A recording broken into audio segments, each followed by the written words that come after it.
मला झाल्यावर अध्यक्ष महोदय, मी एका फार गंभीर विषयावर आज आपलं लक्ष या ठिकाणी वेधू इच्छितोय।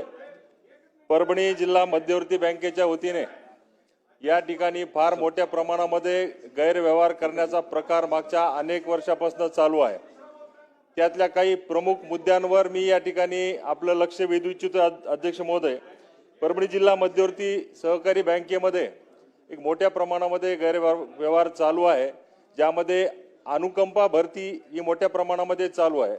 अध्यक्ष महोदय, या भरतीच्या माध्यमातून जवळपास आतापर्यंत 50च्या वर मुलांना त्या ठिकाणी अनुकंपाची नोकरी देण्याचा निर्णय मध्यवर्ती बँकेने त्या ठिकाणी घेतलेला आहे। अनुकंपाची व्याख्या अध्यक्ष महोदय काय आहे की एखादा कर्मचारी सेवेमध्ये असताना त्याचा दुर्दैवी मृत्यू झाल्याच्या नंतर त्याच्या वारसाला त्या ठिकाणी नोकरी देण्यात यावी अशा पद्धतीचा अनुकंपाचा धोरण आहे।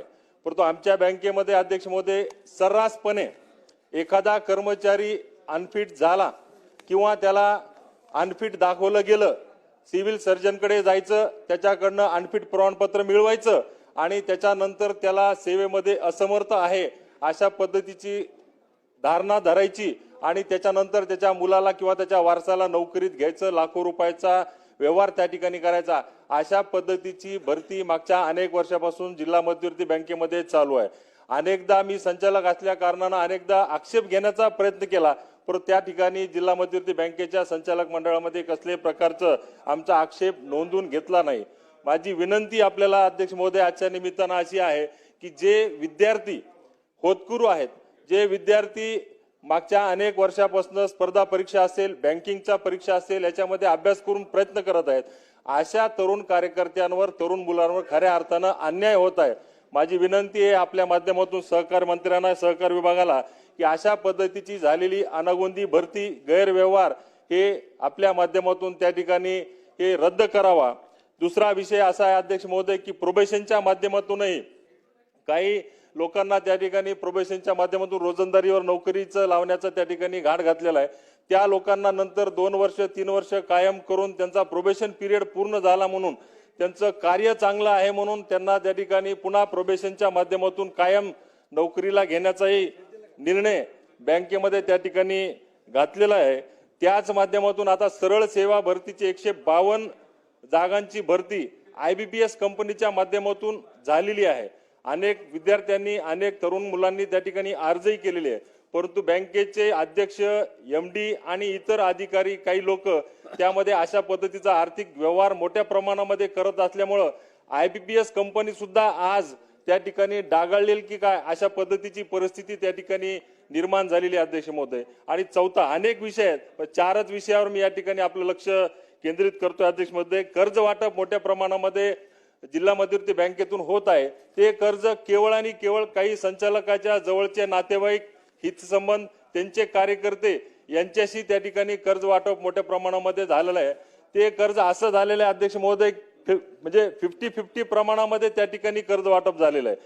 संचालकानं जर एखाद्या डिमांड केलं एखाद्या शेतकऱ्याचं, तर तो त्याचा कार्यकर्ता असेल, त्या कार्यकर्त्याकडनं 1 लाखाचं जर डिमांड झालं तर 50% त्या शेतकऱ्याला, 50% त्या संबंधित संचालकाला किंवा त्याच्या मध्यस्थाला, अशा पद्धतीची परिस्थिती मागच्या अनेक वर्षामध्ये त्या ठिकाणी उद्भवलेली आहे। मी या ठिकाणी आपल्या सर्वांना सांगू इच्छितो की काही लोकांचं असं म्हणणं आहे की कर्जमाफी या ठिकाणी सहकार मंत्री महोदय होणार आहे आणि कर्जमाफी झाल्याच्या नंतर हे जे काही कर्ज वाटप झालेलं आहे हे ऑटोमॅटिक त्या ठिकाणी माफ होणार आहे।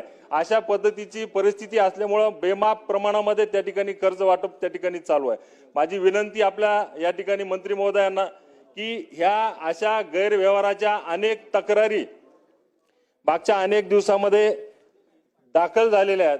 खऱ्या अर्थानं या सभागृहाचे सर्वोच्च नेते आदरणीय देवेंद्र फडणवीस साहेब विरोधी पक्ष नेते होते, त्यावेळेस त्यांची तक्रार त्यांच्या पत्रावर दाखल झालेली आहे। त्यानंतर या सभागृहाच्या राज्यमंत्री असलेल्या मेघनादिदी बोर्डीकर त्यांची तक्रार या बँकेच्या गैरव्यवहार संदर्भात झालेली आहे।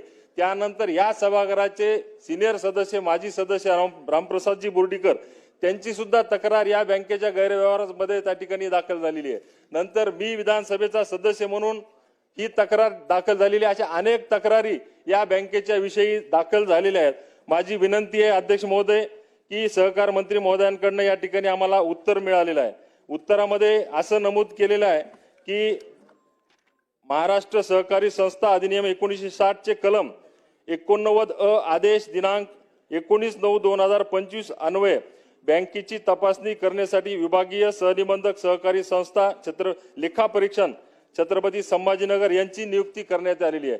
असं अनेक प्रश्नांच्या समोर हे उत्तर त्या ठिकाणी मिळालेले आहे आणि काही ठिकाणी तक्रार दाखल नाही अशा पद्धतीचं उत्तर त्या ठिकाणी दाखल झालेलं आहे। कालच ज्यावेळेस ही लक्षवेधी दाखल झाल्याच्या नंतर जो रिपोर्ट जिल्हा उपनिबंधकांकडनं या ठिकाणी मागवला गेला अध्यक्ष महोदय, त्यामध्ये त्यांनी स्पष्ट असं सांगितलेलं आहे की उक्त कलम 89 अ अन्वये तपासणीच्या अनुषंगाने तपासणी अधिकारी यांनी दिनांक 24/9/25 अन्वये मुख्य कार्यकारी अधिकारी परभणी जिल्हा मध्यवर्ती सहकारी बँक मर्यादित परभणी तपासणी कामी कागदपत्रे उपलब्ध करून देणे पत्रव्यवहार केलेला आहे।